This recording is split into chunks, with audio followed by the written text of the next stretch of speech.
Welcome to me ఇంటి నేస్తం Lavanya. Upcoming రివ్యూలోకి వెళ్ళిపోదాం. సుధాకర్ కౌశికి జగదాత్రిని అలాగే కేదార్ని లోపలికి తీసుకుని వెళ్తారు. వైజయంతి అలాగే నిషిక యువరాజ్ కోపంగా అక్కడి నుండి వెళ్ళిపోవడంతో జగదాత్రి కేదార్ నాతో పాటు రండి అని చెప్పి కౌశికి తన రూంలోకి తీసుకుని వెళ్తుంది. అమ్మ కౌశికి, కమలాకర్కి ఇంట్లోనే మనం వైద్యం చేయించాలనుకుంటున్నాము, మరి తనని జాగ్రత్తగా చూసుకోవాలి కదా అని అంటూ ఉంటాడు సుధాకర్. మామయ్య గారు, మీరేమీ కంగారు పడద్దు, నేను కేదార్ ఇద్దరం జాగ్రత్తగా చూసుకుంటాము అనగానే, మీకు స్కూల్లో చాలా వర్క్స్ ఉంటాయి కదా దాత్రి, అలాంటప్పుడు 24 గంటలు బాబాయ్ స్పృహలోకి వచ్చేదాకా తన్ని కంటికి రెప్పలా చూసుకోవాలి అనగానే, ఇంతలో శ్రీవల్లి వచ్చి, అక్క, నేను బాబాయ్ని జాగ్రత్తగా చూసుకుంటాను, నేను ఎలాగూ ఇంట్లో ఖాళీగానే ఉన్నాను కదా అని అంటుంది శ్రీవల్లి. ఇక శ్రీవల్లి వైపు ప్రేమగా చూస్తారు దాత్రి కేదార్. ఇటు సుధాకర్, తల్లి, నిజం చెప్పాలంటే నీది ఎంతో మంచి మనసు, నీ జీవితం చాలా బాగుండాలి. అమ్మ కౌశికి, శ్రీవల్లి చెప్పింది అంటే చేస్తుంది అనగానే కేదార్ అలాగే దాత్రి శ్రీవల్లిని చూస్తూ, శ్రీవల్లి, చాలా జాగ్రత్తగా చూసుకోవాలి, ఏదైనా నీకు ఇబ్బంది అనిపించినప్పుడు అన్నీని నన్ను పిలవాలి అని అంటుంది. ఇక జగదాత్రి ఇదంతా వైజయంతి వింటూ, అమ్మో, ఇప్పుడు ఆ శ్రీవల్లి నా మరిదికి కాపలా ఉంటుందా, ఇప్పుడు ఎలా, ఈ శ్రీవల్లిని ఎలాగైనా బయటికి పంపాలి అని చెప్పి ఇక వెంటనే, ఇప్పుడు మంచి రోజులుండుండాయి కదా, అందుకే ఎంగేజ్మెంట్ చేసి వారం రోజుల్లో దీన్ని పెళ్లి చేసి పంపిస్తాను, అప్పుడు నేను అనుకున్నది అనుకున్నట్టు చెయ్యాలే. ఒరే కేదార్, నువ్వు ఇంటి వారసుడైతే నేనలా నా అబ్బోణ్ణి కింద స్థాయికి ఉంచుతాను. ఈ వైజయంతి ఇప్పుడు మామూలు వైజయంతి కాదు, సాధారణ గృహిణి అంతకంటే కాదు. నేను ఎప్పటి నుండో క్రిమినల్ పనులు చేస్తూ ఉండాను, ఇప్పుడు నా జీవితం ఇక్కడ ఇంత హోదాగా హుందాతనంగా ఉంది అంటే అప్పుడు నేను చేసిన క్రిమినల్ పనులే కదా, ఇది ఎవరికి తెలియదు అని చెప్పి ఇక వైజయంతి అక్కడి నుండి తన రూంలోకి వెళ్ళిపోయి బాలరాజు అంటే శ్రీవల్లికి ఒక సంబంధం తీసుకొస్తుంది కదా, ఆ బాలరాజుని రేపు ఎలాగైనా ఎంగేజ్మెంట్ చేసుకునే విధంగా ఇక ఒప్పిస్తుంది. తెల్లగా తెల్లవారుతుంది. శ్రీవల్లి పాపం కమలాకర్కి అన్ని సేవలు చేస్తూ ఉంటుంది. డాక్టర్ ప్రతిరోజు వచ్చి కమలాకర్కి మెడిసిన్స్ అలాగే ఇంజెక్షన్స్ ఇస్తూ త్వరలో ఆయనకి స్పృహ వస్తుందని చెప్పి ఇక సుధాకర్కి చెప్తారు. కరెక్ట్గా అప్పుడే పెళ్లివారు ఇంటికి రావడంతో ఒక్కసారిగా కేదార్ అలాగే దాత్రి షాక్ అవుతారు. శ్రీవల్లి మాత్రం, ఇదేంటి అమ్మ నాకు పెళ్లి చేయాలని గట్టిగా నిర్ణయించుకుందా అని చెప్పి బాధపడుతూ ఉంటుంది. వైజయంతి, ఇదేంటి, తమ్ముడి పరిస్థితి ఇంకా కోలుకోలేదు కదా, నువ్వేంటి శ్రీవల్లి కోసం అదే సంబంధం అనగానే, అయ్యో ఏందబ్బో, మన ఇంట్లో ఇది జరిగిందని అతను పెళ్లివారికి తెలుస్తుందా ఏంటి, ఆ అబ్బాయి ఏమైనా ఇంట్లో కూర్చొని ఏమైనా స్కూల్ పాఠాలు చెప్తాడా, పెద్ద సాఫ్ట్వేర్, ఒక వారం రోజుల్లో వీసా వస్తే తన భార్యని శ్రీవల్లిని తీసుకొని వెళ్ళిపోతాడు అనగానే, అయితే ఇప్పుడేం చేయమంటావు, ఇంకొక గంటలో పెళ్లివారొస్తే ఎంగేజ్మెంట్ చెయ్యాలి అంతే కదా, ఇంతకీ శ్రీవల్లికి అనగానే, శ్రీవల్లికి ఇష్టమో అని అంటారేంటి, ఆ రోజు అందంగా తయారయ్యి పెళ్లి కొడుకు ముందు కూర్చోలేదా ఏంది అని అంటుంది వైజయంతి. ఇటు యువరాజుకి అలాగే నిషికకి ఏమీ అర్థం కాదు, ఈ అత్తయ్య ఎప్పుడేం చేస్తుందో ఎవరికి తెలీదు అని మనసులో అనుకుంటారు. ఇటువైపు కౌశికి, పిన్ని, ఇప్పుడు కాకుండా ఒక నెల రోజుల తర్వాత అయితే అనగానే, అవునత్తయ్య గారు, అబ్బాయి గురించి పూర్తిగా ఇన్ఫర్మేషన్ కూడా తెలియలేదు కదా అని అంటుంది జగదాత్రి. ఓ, మీ ఇద్దరిని కౌశికి ఆయన ఇంటికి రానిచ్చాడని నేను మిమ్మల్ని ఎలా నమ్ముతాను, రేపో మాపో ఆ కేదార్ జైలుకి వెళ్తాడు, అప్పుడు ఈ పిల్లకి సంబంధం ఎలా వస్తుంది, ఇంట్లో వాళ్ళు హత్యలు చేస్తారని చెప్పి ముక్కు ముఖం తెలియని వాళ్ళని ఇంట్లో పెట్టుకుంటేనే అయినోళ్ళకి ఏదో ఒక ఇబ్బంది పెడతారని నలుగురు రకాలుగా అనుకుంటారబ్బో, వీళ్ళ మాటలు నువ్వు పట్టించుకొని బంగారం లాంటి సంబంధాన్ని కాదనద్దు అని అంటుంది వైజయంతి. ఇక పాపం వాళ్ళిద్దరూ సైలెంట్ అయిపోతారు, కేదార్ దాత్రి. ఇక శ్రీవల్లి పాపం లోపలికి వెళ్ళిపోతుంది. ఇక జగదాత్రి తన వెనకాలే వచ్చి, శ్రీవల్లి, నిజం చెప్పాలంటే పెళ్లి కొడుకు మంచివాడు కాదని మాకు తెలుసు. కానీ అత్తయ్య చెప్పినట్టు నువ్వు ఎలా తల ఊపుతావు అనగానే, చూడు వదినా, ఒకటి మాత్రం నిజం. నేను ఒక అనాథని. అమ్మ నాన్న ఎవరు అన్నది తెలిసినా చెప్పలేని పరిస్థితి. అమ్మ కోసం వెతుకుతున్నాను. కానీ ఇక్కడ నా అమ్మ అని అందరికీ తెలుసు. అమ్మ చెప్పిందే వినాలని అంటారు కదా. అమ్మ ఎప్పుడు పిల్లలకి మంచి చేస్తుంది కదా అనగానే, మీ అమ్మ తను కాదు, కానీ నీ జీవితాన్ని బలి చేయాలనుకుంటుంది. చెప్తాను, అత్తయ్య సంగతి అందరి ముందు చెప్తాను అని అనుకుంటుంది జగదాత్రి. ఇంతలో బాలరాజు వాళ్ళ అమ్మ నాన్న అందరూ పంతులు గారి సహా దిగిపోతారు. ఏంది దాత్రి, ఖాళీగా ఉండావు, అమ్మాయిని రెడీ చేసి తీసుకునిరా అని అంటుంది వైజయంతి. ఇక కౌశికి కట్న కానుకల గురించి అంతా మాట్లాడుతూ ఉంటుంది.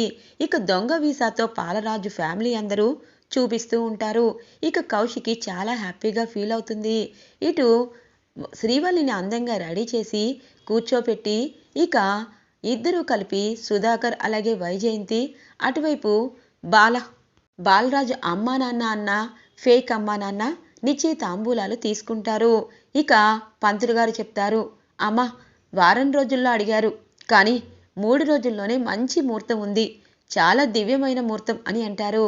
అదే కానివ్వండి అని చెప్పి అంటూ ఉంటుంది వైజయంతి. ఏంది వైజయంతి అలా మాట్లాడతావు? వారం అంటే కనీసం తమ్ముడు కోలుకునేవాడు, ఇప్పుడు 3 రోజులు అనగానే, అబ్బోడు ఇప్పుడు అన్ని పనులు చూసుకుంటాళ్లే, అలాగే అనగానే, కేదార్, ఎందుకు అత్తయ్య గారు శ్రీవల్లికి త్వరగా పెళ్లి చేసి పంపించాలని, అలాగే తను ఫేక్ అని మనకు తెలుసు, ఇప్పుడే ఈ పెళ్లిని మనం ఆపేయచ్చు, కానీ సాక్ష్యాలతో సహా మామయ్య గారికి చూపించాలి. అలాగే చిన్నమామయ్య కమలాకర్ మామయ్యని శ్రీవల్లి జాగ్రత్తగా చూసుకుంటుంది. కనీసం తను స్పృహలోకి వచ్చేసరికైనా పెళ్లి చేసేయాలనుకుంటుంది. దీని వెనకాల ఏదైనా ఉందా అనగానే, తప్పకుండా ఉంది దాత్రి. మా పిన్ని శ్రీవల్లిని ఇంటి నుండి తరిమేయాలనుకుంటుంది.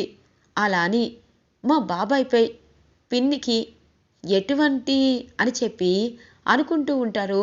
ఇటువైపు కేదార్. ఇక దాత్రి ఆలోచిస్తుంది, ఖచ్చితంగా వైజయంతి అత్తయ్యని నమ్మడానికి లేదు.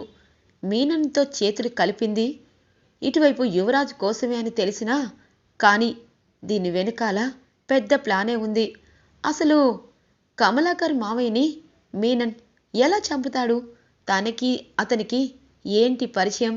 అసలు అంత గ్రజ్జిగా చంపాలని ఎందుకు అనుకోవాలి? అది కేదార్పై ఎందుకు నెట్టేయాలనుకుంటున్నాడు అని చెప్పి ఇక చాలా అంటే చాలా డీప్గా ఆలోచిస్తూ ఉంటుంది జగదాత్రి. ఇక పెళ్లి ముహూర్తం కూడా ఫిక్స్ అయ్యాక ఇటువైపు కౌశికి చెప్తూ ఉంటుంది, నిషిక, యువరాజ్, కేదార్ అలాగే దాత్రి, శ్రీవల్లి మన ఇంటి ఆడపడుచు, అలాగే చాలా సంబరంగా పెళ్లి చేయాలి. తెలిసిన బంధువులందరికీ వాట్సాప్లో అన్నీ పెట్టేసేయండి, అలాగే ఇంట్లో చాలా అందంగా డెకరేషన్ చేయాలి అని చెప్పి అంటూ ఉంటుంది. సరే వదిన అని అంటారు. ఇక నిషిక అంటుంది, వదిన అవన్నీ మాకు చెప్పండి, శ్రీవల్లి ఇంటి ఆడపిల్ల కాబట్టి చాలా గ్రాండ్గా అన్ని ఏర్పాట్లు 3 డేస్లో పూర్తి చేస్తాను అనగానే, చూడు నిషిక, 3 డేస్లో గ్రాండ్గా కాకపోయినా మనం ఎంత బాగా తన పెళ్లి చేశాము అన్నది గుర్తు ఉంచుకోవాలి అని అంటుంది కౌశికి. ఇక ఇది ఇలా ఉండగా జేడీకేడి ఇద్దరు ఆలోచిస్తూ ఉంటారు. కేదార్, నీపై కేసు అలాగే ఉంది. మామికి స్పృహలో వచ్చి ఖచ్చితంగా నువ్వే చంపడానికి ప్రయత్నించావని చెప్పినా ఆ సాక్ష్యం అనేది చెల్లదు. ఎందుకంటే రెండోసారి మీనన్ తనపై దాడి చేశాడు కాబట్టి. అందుకే తన స్పృహలోకి వస్తేనే మనకి చాలా మంచిది అనే కంటే ఖచ్చితంగా తను స్పృహలోకి వచ్చాక ఎవరిని కలుస్తున్నాడు, అసలు మీనన్కి తనకి విరోధం ఏంటి అన్నది మనకి అర్థమవుతుంది. దానికంటే ముందు అనేలోపు ఇటువైపు బాలరాజు పరిగెడుతూ ఉంటారు రోడ్డుపైన. ఇదేంటి, వీడు బాలరాజే కదా మన శ్రీవల్లికి చేసుకోవాలని, వీడి గురించి నాన్నకి చెప్పాలనుకున్నాను కదా దాత్రి అనగానే, ఇప్పుడు వాడు పరిగెడుతున్నాడు, ఇప్పుడు మనం జేడీ కేడి కేదార్ ఖచ్చితంగా వీడి నిజస్వరూపం ఇంట్లో వాళ్ళందరికీ చెప్పాలి అంటే ఇదే మంచి టైం. ఆఖరికి వదిన కూడా శ్రీవల్లి పెళ్లి గ్రాండ్గా చేయాలనుకుంటుంది. కానీ ఇంతలోనే ఇలా ఫేక్ పెళ్లి కొడుకుని తెచ్చింది అత్తయ్య గారు. త్వరగా వెళ్దాము అని చెప్పి తన్ని ఫాలో అవుతూ ఉంటే ఒక అమ్మాయి నది చెరువులో దూకేస్తూ ఉంటే తను కాపాడతారు. ఏ ఏంటి నా పెళ్ళి అంటే నువ్వు ఇలా చేస్తావా అనగానే, ఏ నన్ను నమ్మించి ప్రెగ్నెంట్ చేశావు. నేను హ్యాపీగా ఇంజనీరింగ్ చదువుకుంటున్నాను.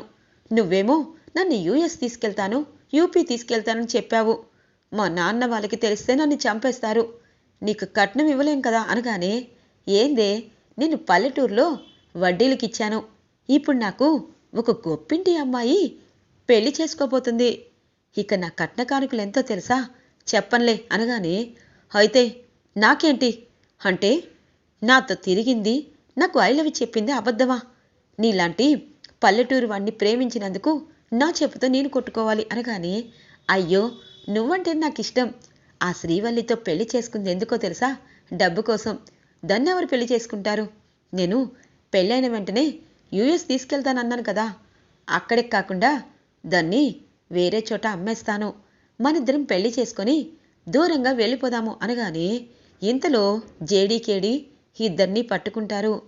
ఏ ఇదేంటి ఈ అమ్మాయిని మోసం చేశావు అనగానే, ఏం మోసం చేయలేదు అని అంటారు. మోసం చేయలేదని నువ్వంటే ఎలా? చెప్పమ్మా, నువ్వెందుకు చెరువులో దూకాలనుకున్నావు? మీ ఇద్దరి మాటలు నేను రికార్డ్ చేశాను అని అంటుంది జగదాత్రి. అవును మేడం, వీడు నేను ప్రేమించుకున్నాము. వీడు ఊళ్ళో అందరికీ వడ్డీలిస్తూ కొంచెం సంపాదించాడు. నేను నిజంగా ప్రేమించాడేమో అని ప్రేమించాను. ఇప్పుడు నేను ప్రెగ్నెంట్ అనగానే, అవునా మరి ఇప్పుడేం చెప్తున్నాడు అనగానే, ఎవరో గొప్పింటి సుధాకర్ కూతురైనా శ్రీవల్లిని పెళ్లి చేసుకుంటాడంట 3 రోజుల్లో.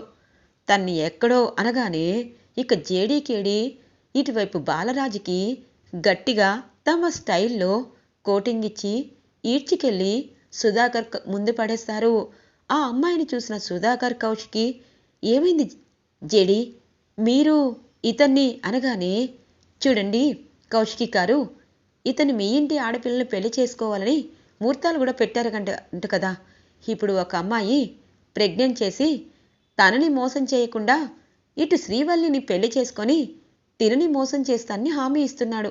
ఇదిగోండి అని చెప్పి వీడియో చూపిస్తుంది జగదాత్రి. ఒక్కసారిగా సుధాకర్ అలాగే కౌశికి షాక్ అయిపోతారు. వైజయంతి అనుకుంటుంది, అయిపోయింది పో, ఛా, వీడు ఒక్కరోజు కూడా లోపల లేకుండా బయటకు వచ్చుండాడు. వీడితో ఈ శ్రీవల్లి పీడ విరగడైపోతుందనుకుంటే ఇప్పుడు ఈ జేడి సాక్ష్యాల సహా నిరూపించేసింది. ఏందిరా, మా అమ్మినే మోసం చేసి ఈ కుటుంబాన్ని మోసం చేయాలనుకుంటావా అని చెప్పి వైజయంతినే వాడి కాలర్ పట్టుకొని వీడిని అరెస్ట్ చేయి బిడ్డా అని అంటుంది. ఇక జగదాత్రి చూస్తూ ఉంటుంది. ఇదంతా నీకు తెలుసులే, కానీ వీడు ఇంత ఫేక్ అయినా శ్రీవల్లికిచ్చి పెళ్లి చేయాలనుకుంటున్నావు కాబట్టి వైజయంతి అత్తయ్య నీ వెనకాల అసలైన కథని వెలికి తీసే పనిలో ఉన్నాము అని చెప్పి ఇక ఫేక్ బాలరాజుని తీసుకుని వెళ్ళిపోతారు జేడీకేడి. ఈరోజు రివ్యూ ఇలా ఇంట్రెస్టింగ్గా ఎండ్ అవుతుంది ఫ్రెండ్స్. రాబోయే రివ్యూ కోసం మా ఛానల్ని సబ్స్క్రైబ్ చేసుకోండి. Thanks for watching friends.